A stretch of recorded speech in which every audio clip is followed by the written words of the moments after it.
Last year's Celtics turned their entire season around midway through when then assistant coach Joe Mazzulla sat down with both Jason Tatum and Jaylen Brown in a series of film sessions to help them understand better how to play in the offense.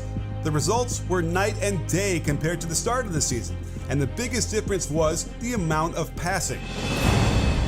Their offensive rating rocketed to the top of the league, and so did their winning percentage, catapulting them to the NBA Finals. And with Mazzulla taking over, they kept that passing up, which led to an elite offensive rating. However, something very interesting happened to start the playoffs. The amount of passing plummeted. Interestingly, it didn't affect their offensive rating in the first two rounds, primarily because they went up against defenses that weren't so great.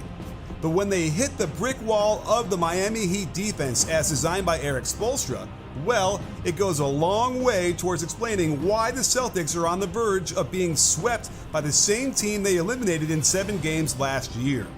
Their curl play into the lane doesn't work very well against the Heat's pre-positioning.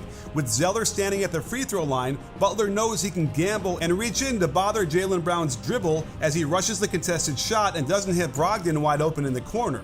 Compare this to last year when Brown gets up in the air on the drive to the same area but recognizes he's got multiple wide open shooters to pass to.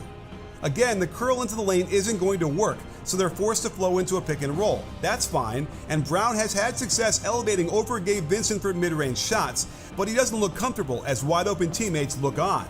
From last year, he was much more willing to give up the ball to search for better shots, but it's also safe to say Strus isn't spinning around like a top anymore on defense like he did here. On the pistol action out of the corner, Brown finds an opening on Bam that gets him right to the basket but can't finish over 2 defenders. But with a different coach last year, he had better understanding of the defense, not forcing it on 2 players here and skipping it to Derek White for the open jumper. Now let's look at how Jason Tatum was able to set players up for threes off of his drives last year.